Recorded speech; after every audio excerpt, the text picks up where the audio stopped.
Today's video, we're going to weld up this plate, stainless steel type 316 3/8, and it just sits like that, half on half off on each side. But we'll show you how, or bring you along the journey and give you a little entertainment. But I gotta clean them up before I weld them. They were CNC laser cut, so first thing I want to do is deburr them. I mean, you see that little dross right there? If you try welding with that on there, then it doesn't weld that good. So you're better off just spending the time just cleaning it really fast, deburr it, have nice fresh metal to go to, and fit it up and ready to go. Real quick, Wojnarski, we're back again with our video, but trying to make it to 1,000 subscribers by the end of the year. And I'm going to do a giveaway if I make it. So if you like my content, enjoy more, please subscribe, and we'll see you on the video. I bring it from my welding table over here. I like to have a little grinding station, not grind on the welding table, get it all dusty, so bring it all right over here, and then I'll just start grinding it, and we'll get ready to go. Here you have your safety stuff on. I got a shield on for now.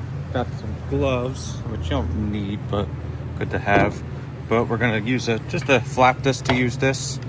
Testing these new ones out. Lehigh Valley abrasives. They're thin, and so far so good. I still got a couple more to test out, different brands, but that's it. Just like a 60-80 grit disc, and clean it up. Doesn't need much. And these discs are actually working pretty good. They're like $1 or $2 a piece, so pretty cheap and affordable. A little thinner than some of the thicker ones, but definitely working pretty good. Wear down a little faster, but for the price, I'm impressed with them. So now all the corners are all cleaned up. That's the only side I really needed cleaned up because it's going to be welded to that other thing, but pretty good. I can even take a little bit off of here, just like a half of an inch or like an inch like that, and that make weld a little better, so that what do you call it, that little oxide layer that's on there, but probably fine being stainless. But now I just want to deburr the holes. Now these are pretty big holes, so sometimes that won't work. You can use a big drill bit if you have it. So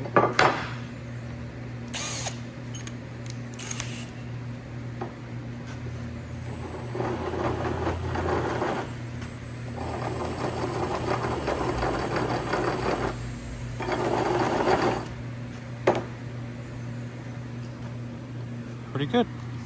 Just do that for all the other sides and it should be good. So they're all done. That was a 1-inch hole, and this is a 1 3/16 drill bit. That's the biggest one we have that fits in a cordless drill, 1/2-inch chuck. So worked pretty good though. All right, so that's all I did, was just took that wheel, put it in a drill. They're little Scotch-Brite sandpaper flap disc wheels. Roughed it up really fast. It's really not needed, but the cleaner your metal, the better it will weld. So just always remember that. But with stainless like that, it's really not needed. That's pretty clean metal. So we'll get ready to start welding. I'll give it a quick wipe with acetone and get ready. All right, took my little acetone in this bottle, cleaned it up, and pretty dirty actually. I mean, I only need to clean the bottom, but I wanted to wipe the marker marks off. There's marker marks on the inside before this heats up and kind of bakes it on there. So I'll lay out my little line right there, and we'll get ready to start fitting it up. My other little tip, take a little leaf blower and you just blow around all around your area. That way you don't get dust everywhere, and you got a nice clean little work surface to work on. So little tech tip. So this is going to go half on, half off. This is 3/8 thick. Yeah. This is going to go half on, half off like that. So I want to mark out half of 3/8. So what's that? 3/16. So I want to mark that out with a square.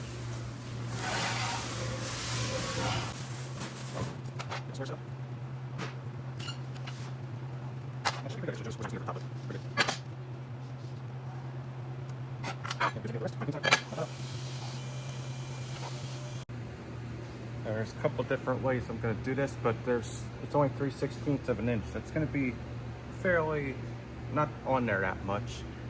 So what I'm going to do is just take some shims and stick them underneath so I can slide this around a little more evenly. And I want to show you one more thing too. I mean, I can line it up perfectly with the lines, and that should make it pretty good, but I want to make sure that these two are in line with each other and clock pretty good. So what I'm going to do is put some like a straight edge like that and butt them up against the straight edge, and I could even take squares going this way, and then it'll be nice and square, so that way I know everything's good, square, and in line. So little tip will get that set up. Just cut my finger before helping Judd move a piece of sheet, and I'm kind of leaking all over the place. I gotta put a little piece of tape on there or something. There we go. That should hold me over for till I get a chance to clean it, and hopefully it stops. So you don't need a fixture table, but it definitely helps. I put my pins on so that way I'm nice and straight, but it doesn't really matter like that. You could just clamp a straight edge to your table, clamp it down and work off that straight edge and make it straight. So just use the little flat bar, suck it up like that. I'll clamp it down and we'll work off of there. All right, here's where I like to keep a lot of shims and stuff. I keep some down there and up here too. A little bucket of shims. I got a lot missing too, but all different, like flat bars, some thicker stuff, some square tubing and everything. But here's where the shims come in handy too, because let me show you one thing. To shim this out how I wanted to do it, I got aluminum flat bar, 3/8 too. It's actually a hair bigger than that. It's like a 32nd, 64th bigger, so it won't allow it to sit right unless this is, and this could be plate or sheet, like, and it's just not the same size. But here's flat bar 2, I think, stainless, and that's pretty much the same size. I don't have a bunch of stainless laying around. I'd have to cut it, but here's where just having the shim kit, fireball shim kit, just comes in handy. I just took 3/8 shims out, took 4 pieces, just plop it right on, and just comes in handy. But I put stopper blocks here, so put it up like that. You could just run a square to there too or something and clamp it down, clamp something down the square. And I also noticed that I should have went a little higher with this, but this will work, so I have something to plug that up too. This is 1/2 inch and this is 3/8, so that gives me 1/8 inch to put it up like that. But so put that on, clamp it down, kind of line it up pretty good. Now I'll get my other side, put the shims on, make sure they're pretty good. And touch it. Make sure my shims are under both sides. I'll bring it over here. Maybe I can zoom in a little. Now I'm just working this way with it, pushing it up that way and making sure the shims are on pretty good.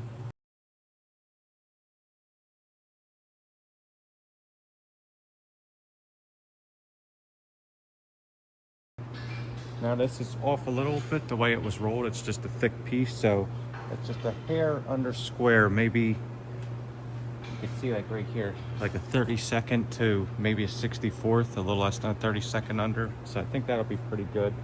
But that's clamped down square. This is lined up pretty good like that. This is butt up against that flat bar. I'll zoom back out. And then this is pretty good over. It's like touching that line and that hair over this line down here. No need to put any stopper blocks on this because it's pretty much square up against like that. So clamp that down. That should be pretty good. Make sure my shims are underneath so it sits flat. Now here's where your fixture table comes in handy again too. I could have put this up in the corner, but just clamping down in the middle of your table. These clamps actually work pretty good for scenarios like this, and you can make them as long as you want, pretty much. So I got it all clamped, but butt up like that, and you can see how we got a little lip like that for this to butt up against like that. If it was a little higher, maybe it would have worked a little better, but fine for that. But we're pretty much good on that.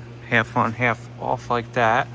3/8, and I want 3/16, 3/16. That should give me it even. Same thing for that. We're touching that line, but you could see it. I don't know if you can really see, but it's like maybe a 32nd, less than a 16th at least, over from there.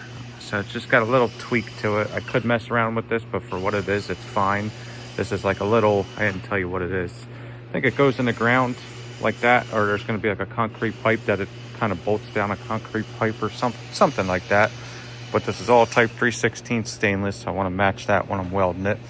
But start putting some tacks on it, maybe 1, 2, 3, 1, 2, 3. Flip it over, put some tacks on the inside, and then I'll weld the top.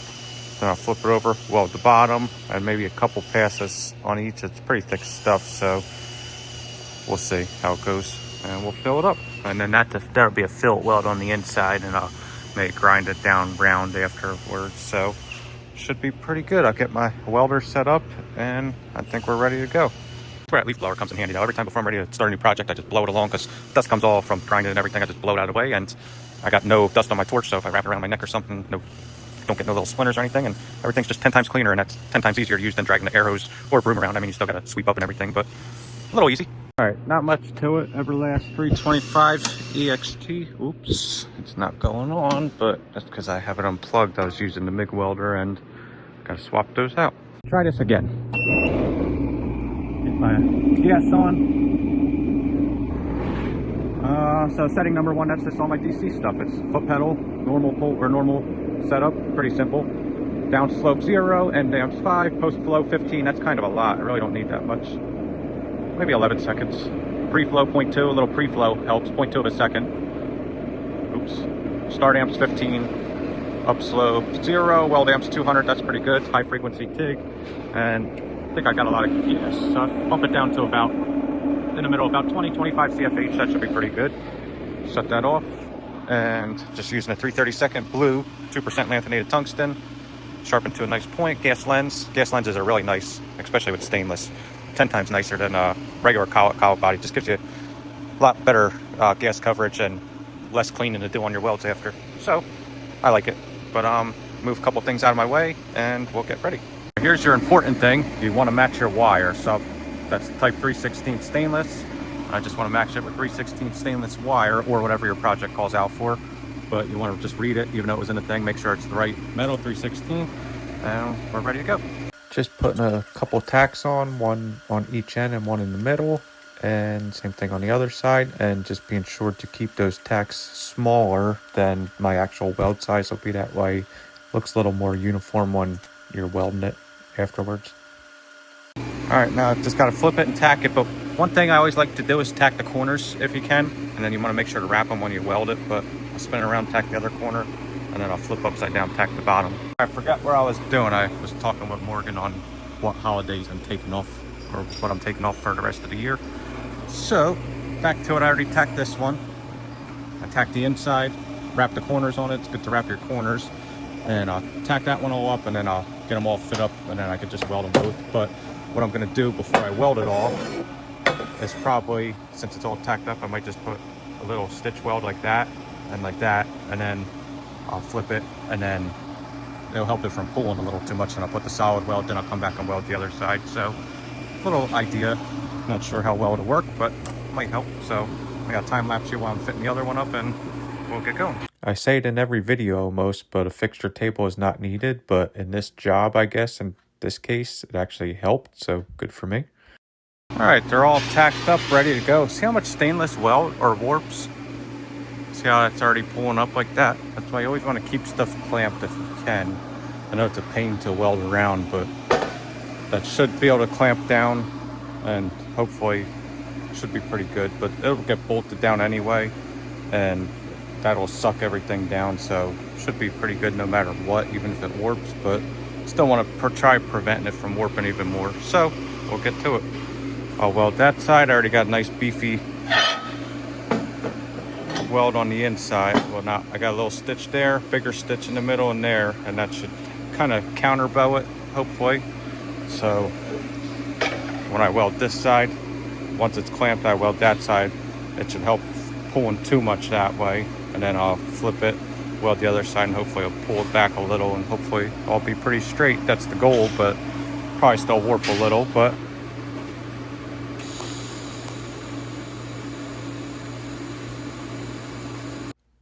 this one, I gave it a little walk the cup action with that little pin right in the front. It was a little hard to start it, so I think I did it freehand at first, and I tried walking the cup, and I had that other clamp in my way, hit my forearm a little. But yeah, I don't usually walk the cup that much on stuff like this, but sometimes I'll weave it if I want like a wider pass.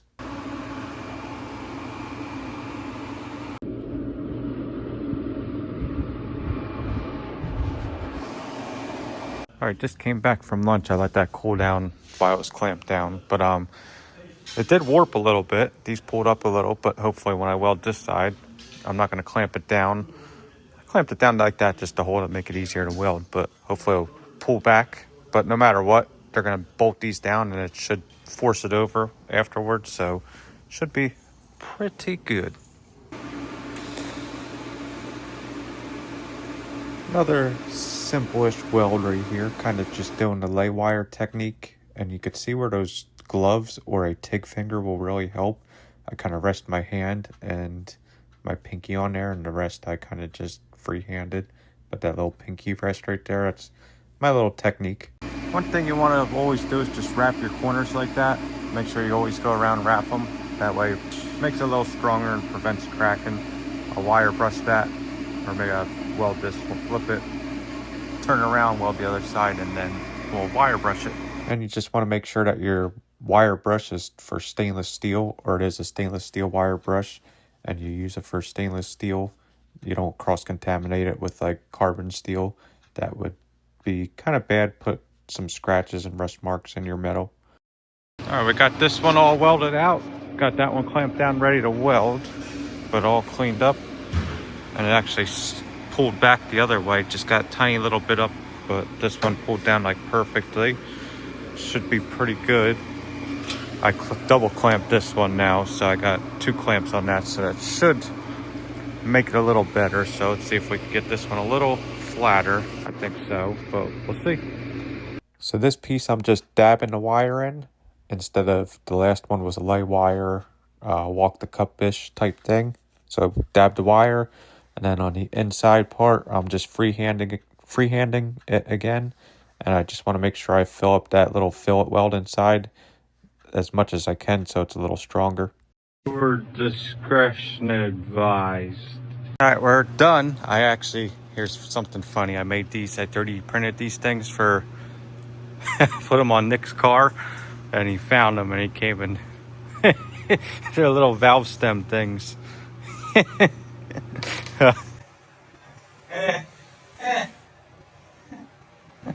That's pretty funny though.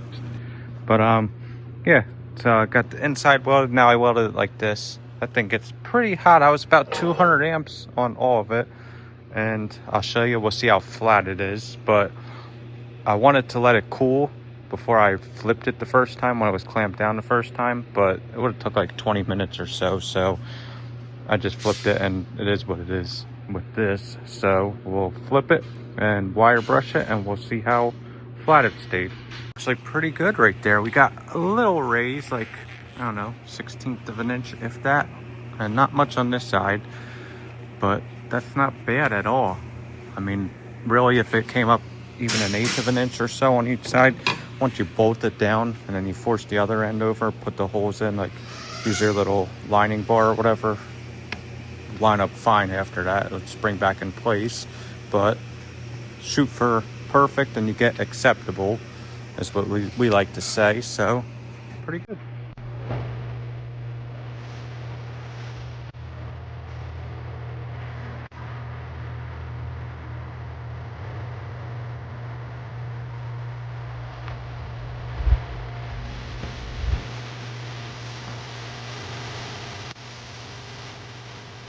All right, not my best welds. Inside was a little harder, but not too bad. I mean, all cleaned up. It came out not bad. Like, I wasn't really walking it. I was like going up and down, and I couldn't get my hand in right, so it's not super consistent, but I'm happy with it. It'll hold up for what it was, but look at that. Can't really ask for better than that. Maybe a little better. This one's a little worse, but bolting that up would be fine. So pretty good. Now I wrap my corners like that. I'm just gonna take the grinder and just clean it up a little bit, and maybe, I don't think I touched the end on this at all. If I did, I'd just clean it up a little bit. Over there it should be pretty good, so I might touch those up and then take it outside and oakite it, passivate it, little welding passivation stuff that we got, and that way prevents it from rusting anymore and just protects it. So after that, all good to go. Even this I bring over here to grind instead of over there, instead of getting all the dust over there, but just clean it up a little. And then what I did was, just on the inside, I just barely, like, lightly went over like that, and on the inside right here in case there was any overhang. So just clean it up so no sharp edges or welds, and it just sits flat in case something's got to go in there and the weld's not in the way. But it was pretty good. So now just oakite it and good to go. Ready to start cleaning. Get your gloves on. You don't have to, but it's better to, because this is like acid. But this is Oakite 33. It's called like Garda Clean A9513 Oakite 33 by Chemitol or something like that. But just dip, like, with when we mix it up, we just put maybe like a little bit in there, like just a tiny little bit in with the oakite, and then like 10 parts water, and that usually lasts a good while, and just leave the lid on when we're not using it. And we use Scotch-Brite pads in there and just leave it in there. That will eat the Scotch-Brite pads up over time, like after like a couple weeks or a month, so better to put them in a different bucket or something. And you're supposed to wet your part first, and then scrub it on with that stuff. You can let it sit on for a minute or two if you want, but don't let it dry on there. Rinse it off after, and should be pretty good. This stuff actually works pretty good. It's a little pricey, but it lasts a while, but it helps with protecting it and from rusting and everything. Right, I think we're all done. That stuff you just got to be careful with. I mean, it burns you. If you have a cut in your hand or something and you don't have gloves on, it does burn your hand. So it has acid in it, and just got to be careful. You don't want to get it on, like some of my boots I used to, like an old pair or something, I'd just wash it and let it all, my feet would get wet and it would dry out my boots and prevent them from, or make them crack and rip the boots over time. So I just careful not to get it on my boots and stuff when I'm using it. And if, I don't know if you can see that it's all wet right now, but look, this building's like 10 to 20 years old, something like that. But look, over 10, 15 years, something like that. But over time, look what it did to the concrete, like eats the concrete away. So that's just what it does. So just fair warning to that, just be careful. But good to use. Like all this stuff, like all the grinding that we're doing in there and everything, if this had a little rust on it, it passivates it, protects it, cleans the rust off, and protects it for future stuff. So just good, and it cleans the part up and makes it look brand new pretty much compared to having dirt on it and stuff, because metal like this was sitting outside for a little while, has dirt on it, has rust marks on it. So clean that off, makes it look good, and yeah, pretty good. So they're all done. I'll let it dry and I'll give you a last little picture for the final thing, but that's it. So hopefully you guys enjoyed that. I mean, I try making shorter videos, but they end up being long, like 30 minutes or so, and I'm sorry about that, but I just hate to do just quick little snippets of things, which I got to start doing because the videos are pretty long. 30 minutes is kind of long, so we'll see. But hope you guys enjoyed that. I wasn't planning on doing this, but something I was doing today, so I figure I'd just throw it in. And this is on my phone now, so hopefully I'll just put them all together and send it out, and it'll be however it is. It's not going to be a GoPro thing and a longer edit video, so this will be a quick little one, like a day in the life thing. So that's it. I don't know if I said in the beginning, but trying to reach 1,000 subscribers by the end of the year. If I hit that goal, I'm at like 329 right now. If I hit the goal, I'm going to do a little giveaway, and I think I'm going to do a little fireball tool. That's what I'm thinking, and we'll see. But anyway, thank you guys for watching. Let me know in the comments too if you like the longer stuff, shorter stuff, what type of stuff you want to see from me. And I'll see you guys on the next one. Chris Wojnarski, over and out. Now you can kind of see how that oakite worked pretty good with cleaning it up. It dulls it a little bit, but not bad at all. It looks really clean. And then one last thing is just make sure you clean up your stuff.